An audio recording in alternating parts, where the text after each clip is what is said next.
departure in Flavorings. "Dear me, there is nothing but meetings and partings in this world, as Mrs. Lynde says," remarked Anne plaintively, putting her slate and books down on the kitchen table on the last day of June and wiping her red eyes with a very damp handkerchief. "Wasn't it fortunate, Marilla, that I took an extra handkerchief to school today? I had a presentiment that it would be needed." "I never thought you were so fond of Mr. Phillips that you required 2 handkerchiefs to dry your tears just because he was going away," said Marilla. "I don't think I was crying because I was really so very fond of him," reflected Anne. "I just cried because all the others did. It was Ruby Gillis started it. Ruby Gillis has always declared she hated Mr. Phillips, but just as soon as he got up to make his farewell speech, she burst into tears. Then all the girls began to cry, one after the other. I tried to hold out, Marilla. I tried to remember the time Mr. Phillips made me sit with Gil, with a boy, and the time he spelled my name without an E on the blackboard, and how he said I was the worst dunce he ever saw at geometry and laughed at my spelling, and all the times he had been so horrid and sarcastic, but somehow I couldn't, Marilla, and I just had to cry too. Jane Andrews has been talking for a month about how glad she'd be when Mr. Phillips went away, and she declared she'd never shed a tear. Well, she was worse than any of us and had to borrow a handkerchief from her brother. Of course, the boys didn't cry, because she hadn't brought it one of her own, not expecting to need it. Oh, Marilla, it was heartrending. Mr. Phillips made such a beautiful farewell speech beginning, "The time has come for us to part." It was very affecting, and he had tears in his eyes too, Marilla. Oh, I felt dreadfully sorry and remorseful for all the times I'd talked in school and drawn pictures of him on my slate and made fun of him and Prissy. I can tell you I wished I'd been a model pupil like Minnie Andrews. She hadn't anything on her conscience. The girls cried all the way home from school. Carrie Sloane kept saying every few minutes, "The time has come for us to part," and that would start us off again whenever we were in any danger of cheering up. I do feel dreadfully sad, Marilla, but one can't feel quite in the depths of despair with 2 months' vacation before them, can they, Marilla? And besides, we met the new minister and his wife coming from the station. For all I was feeling so bad about Mr. Phillips going away, I couldn't help taking a little interest in a new minister, could I? His wife is very pretty. Not exactly regally lovely, of course. It wouldn't do, I suppose, for a minister to have a regally lovely wife, because it might set a bad example. Mrs. Lynde says the minister's wife over at Newbridge sets a very bad example because she dresses so fashionably. Our new minister's wife was dressed in blue muslin with lovely puffed sleeves and a hat trimmed with roses. Jane Andrews said she thought puffed sleeves were too worldly for a minister's wife, but I didn't make any such uncharitable remark, Marilla, because I know what it is to long for puffed sleeves. Besides, she's only been a minister's wife for a little while, so one should make allowances, shouldn't they? They are going to board with Mrs. Lynde until the manse is ready. If Marilla is going down to Mrs. Lynde's that evening was actuated by any motive save her avowed one of returning the quilting frames she had borrowed the preceding winter, it was an amiable weakness shared by most of the Avonlea people. Many a thing Mrs. Lynde had lent, sometimes never expecting to see it again, came home that night in charge of the borrowers thereof. A new minister, and moreover a minister with a wife, was a lawful object of curiosity in a quiet little country settlement where sensations were few and far between. Old Mr. Bentley, the minister whom Anne had found lacking in imagination, had been pastor of Avonlea for 18 years. He was a widower when he came, and a widower he remained, despite the fact that gossip regularly married him to this, that, or the other one, every year of his sojourn. In the preceding February, he had resigned his charge and departed amid the regrets of his people, most of whom had the affection born of long intercourse for their good old minister in spite of his shortcomings as an orator. Since then, the Avonlea church had enjoyed a variety of religious dissipation in listening to the many and various candidates and supplies who came Sunday after Sunday to preach on trial. These stood or fell by the judgment of the fathers and mothers in Israel, but a certain small red-haired girl who sat meekly in the corner of the old Cuthbert pew also had her opinions about them, and discussed the same in full with Matthew, Marilla always declining from principle to criticize ministers in any shape or form. I don't think Mr. Smith would have done, Matthew, was Anne's final summing up. Mrs. Lynde says his delivery was so poor, but I think his worst fault was just like Mr. Bentley's. He had no imagination. And Mr. Terry had too much. He let it run away with him just as I did mine in the matter of the haunted wood. Besides, Mrs. Lynde says his theology wasn't sound. Mr. Gresham was a very good man and a very religious man, but he told too many funny stories and made the people laugh in church. He was undignified, and you must have some dignity about a minister, mustn't you, Matthew? I thought Mr. Marshall was decidedly attractive, but Mrs. Lynde says he isn't married or even engaged because she made special inquiries about him, and she says it would never do to have a young unmarried minister in Avonlea because he might marry in the congregation and that would make trouble. Mrs. Lynde is a very far-seeing woman, isn't she, Matthew? I'm very glad they've called Mr. Allen. I liked him because his sermon was interesting and he prayed as if he meant it, and not just as if he did it because he was in the habit of it. Mrs. Lynde says he isn't perfect, but she says she supposes we couldn't expect a perfect minister for $750 a year. And anyhow, his theology is sound because she questioned him thoroughly on all the points of doctrine. And she knows his wife's people, and they are most respectable, and the women are all good housekeepers. Mrs. Lynde says that sound doctrine in the man and good housekeeping in the woman make an ideal combination for a minister's family. The new minister and his wife were a young, pleasant-faced couple, still in their honeymoon and full of all good and beautiful enthusiasms for their chosen life work. Avonlea opened its heart to them from the start. Old and young liked the frank, cheerful young man with his high ideals and the bright, gentle little lady who assumed the mistress-ship of the manse. With Mrs. Allen, Anne fell promptly and wholeheartedly in love. She had discovered another kindred spirit. Mrs. Allen is perfectly lovely, she announced one Sunday afternoon. She's taken our class, and she's a splendid teacher. She said right away she didn't think it was fair for the teacher to ask all the questions, and you know, Marilla, that is exactly what I've always thought. She said we could ask her any question we liked, and I asked her ever so many. I'm good at asking questions, Marilla. I believe you, was Marilla's emphatic comment. Nobody else asked any except Ruby Gillis, and she asked if there was to be a Sunday school picnic this summer.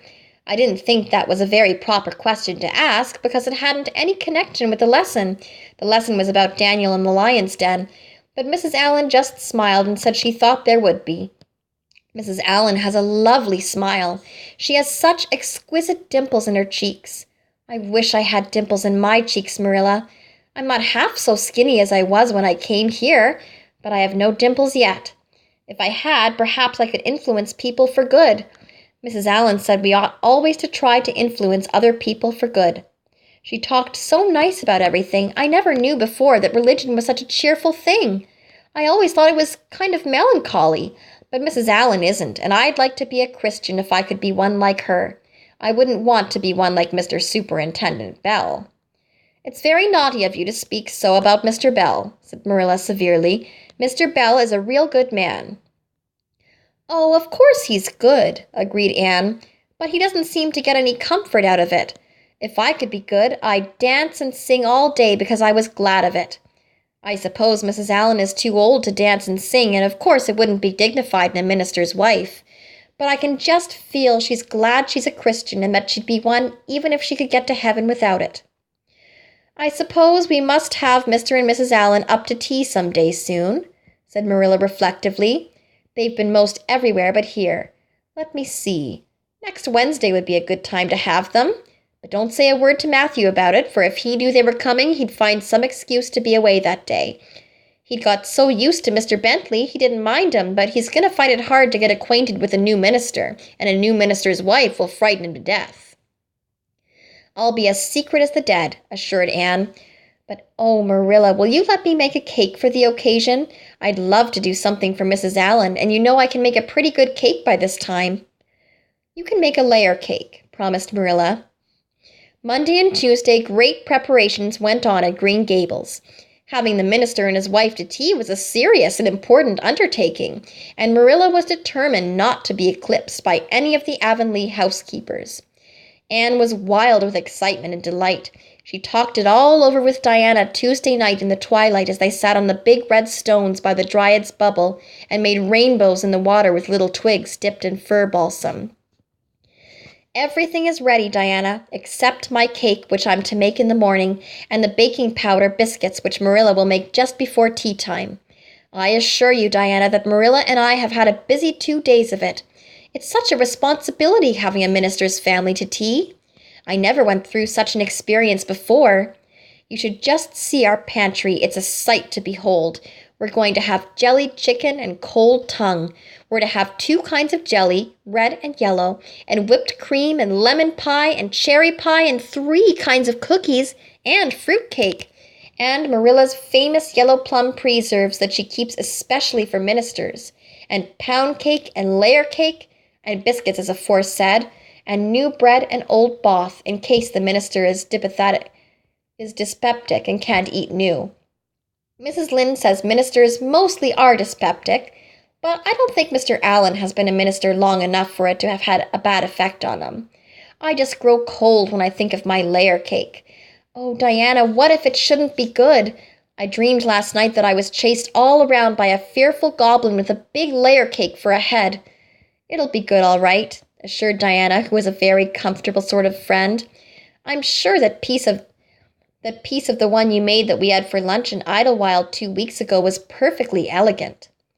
Yes, but cakes have such a terrible habit of turning out bad just when you especially want them to be good, sighed Anne, setting a particularly well-balsamed twig afloat. However, I suppose I shall just have to trust to Providence and be careful to put in the flour. Oh, look, Diana, what a lovely rainbow! Do you suppose the Dryad will come out after we go away and take it for a scarf? You know there is no such thing as a Dryad, said Diana. Diana's mother had found out about the haunted wood and had been decidedly angry over it. As a result, Diana had abstained from any further imitative flights of imagination and did not think it prudent to cultivate a spirit of belief even in harmless Dryads. But it's so easy to imagine there is, said Anne. Every night before I go to bed, I look out of my window and wonder if the Dryad is really sitting here, combing her locks with the spring for a mirror. Sometimes I look for her footprints in the dew in the morning. Oh, Diana, don't give up your faith in the Dryad. Wednesday morning came. Anne got up at sunrise because she was too excited to sleep. She had caught a severe cold in the head by reason of her dabbling in the spring on the preceding evening, but nothing short of absolute pneumonia could have quenched her interest in culinary matters that morning. After breakfast, she proceeded to make her cake. When she finally shut the oven door upon it, she drew a long breath. I'm sure I haven't forgotten anything this time, Marilla, but do you think it will rise? Just suppose perhaps the baking powder isn't good. I used it out of the new can, and Mrs. Lynde says you can never be sure of getting good baking powder nowadays when everything is so adulterated. Mrs. Lynde says the government ought to take the matter up, but she says we'll never see the day when a Tory government will do it. Marilla, what if that cake doesn't rise? We'll have plenty without it, was Marilla's unimpassioned way of looking at the subject. The cake did rise, however, and came out of the oven as light and feathery as golden foam. Anne, flushed with delight, clapped it together with layers of ruby jelly, and, in imagination, saw Mrs. Allen eating it and possibly asking for another piece. You'll be using the best tea set, of course, Marilla, she said. Can I fix up the table with ferns and wild roses? I think that's all nonsense, sniffed Marilla. In my opinion, it's the eatables that matter and not flumery decorations. Mrs. Barry had her table decorated, said Anne, who was not entirely guiltless of the wisdom of the serpent, and the minister paid her an elegant compliment. He said it was a feast for the eye as well as the palate. Well, do as you like, said Marilla, who was quite determined not to be surpassed by Mrs. Barry or anybody else. Only mind you, leave enough room for the dishes and the food. Anne laid herself out to decorate in a manner and after a fashion that should leave Mrs. Barry's nowhere. Having abundance of roses and ferns, and a very artistic taste of her own, she made that tea table such a thing of beauty that when the minister and his wife sat down to it, they exclaimed in chorus over its loveliness. It's Anne's doings, said Marilla, grimly just, and Anne felt that Mrs. Allen's approving smile was almost too much happiness for this world. Matthew was there, having been inveigled into the party only goodness and Anne knew how. He had been in such a state of shyness and nervousness that Marilla had given him up in despair, but Anne took him in hand so successfully that he now sat at the table in his best clothes and white collar and talked to the minister not uninterestingly. He never said a word to Mrs. Allen, but that perhaps was not to be expected. All went merry as a marriage bell until Anne's layer cake was passed. Mrs. Allen, having already been helped to a bewildering variety, declined it. But Marilla, seeing the disappointment on Anne's face, said smilingly, "Oh, you must take a piece of this, Mrs. Allen. Anne made it on purpose for you." "In that case, I must sample it," laughed Mrs. Allen, helping herself to a plump triangle, as did also the minister and Marilla. Mrs. Allen took a mouthful of hers, and a most peculiar expression crossed her face. Not a word did she say, however, but steadily ate away at it. Marilla saw the expression and hastened to taste the cake. "Anne Shirley!" she exclaimed. "What on earth did you put into that cake?" "Nothing but what the recipe said, Marilla," cried Anne with a look of anguish. "Oh, isn't it all right?" "All right! It's simply horrible. Mrs. Allen, don't try to eat it. Anne, taste it yourself. What flavoring did you use?" "Vanilla," said Anne, her face scarlet with mortification after tasting the cake. "Only vanilla? Oh, Marilla, it must have been the baking powder. I had my suspicions of that baking powder, fiddlesticks. Go and bring me the bottle of vanilla you used." Anne fled to the pantry and returned with a small bottle partially filled with a brown liquid and labeled yellowly, "Best Vanilla." Marilla took it, uncorked it, smelled it. "Mercy on us, Anne, you flavored that cake with anodyne liniment.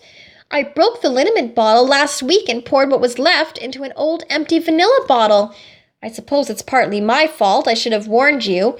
But for pity's sake, why couldn't you have smelled it?" Anne dissolved into tears under this double disgrace. "I couldn't. I had such a cold." And with this she fairly fled to the gable chamber, where she cast herself on the bed and wept as one who refuses to be comforted. Presently a light step sounded on the stairs, and somebody entered the room. "Oh, Marilla," sobbed Anne without looking up, "I'm disgraced forever. I shall never be able to live this down. It will get out. Things always do get out in Avonlea. Diana will ask me how my cake turned out, and I shall have to tell her the truth. I shall always be pointed at as the girl who flavored a cake with anodyne liniment. The boys in school will never get over laughing at it. Oh, Marilla, if you have a spark of Christian pity, don't tell me that I must go down and wash the dishes after this. I'll wash them when the minister and his wife are gone, but I cannot ever look Mrs. Allen in the face again. Perhaps she'll think I tried to poison her. Mrs. Lynde says she knows an orphan girl who tried to poison her benefactor, but the liniment isn't poisonous. It's meant to be taken internally, although not in cakes. Won't you tell Mrs. Allen so, Marilla?" "Suppose you jump up and tell her so yourself," said a merry voice. Anne flew up to find Mrs. Allen standing by her bed, surveying her with laughing eyes. "My dear little girl, you mustn't cry like this," she said, genuinely disturbed by Anne's tragic face. "Why, it's all just a funny mistake that anybody might make." "Oh, no, it takes me to make such a mistake," said Anne forlornly. "And I wanted to have that cake so nice for you, Mrs. Allen." "Yes, I know, dear, and I assure you I appreciate your kindness and thoughtfulness just as much as if it had turned out all right. Now you mustn't cry any more, but come down with me and show me your flower garden. Miss Cuthbert tells me you have a little plot all your own.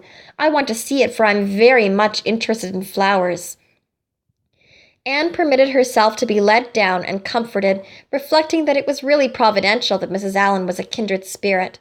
Nothing more was said about the liniment cake, and when the guests went away, Anne found that she had enjoyed the evening more than could have been expected considering that terrible incident. Nevertheless, she sighed deeply. "Oh, Marilla, isn't it nice to think that tomorrow is a new day with no mistakes in it yet?" "I'll warrant you'll make plenty in it," said Marilla. "I never saw your beat for making mistakes, Anne." "Yes, and well I know it," admitted Anne mournfully. But have you ever noticed one encouraging thing about me, Marilla? I never make the same mistake twice. I don't know as that's much benefit when you're always making new ones.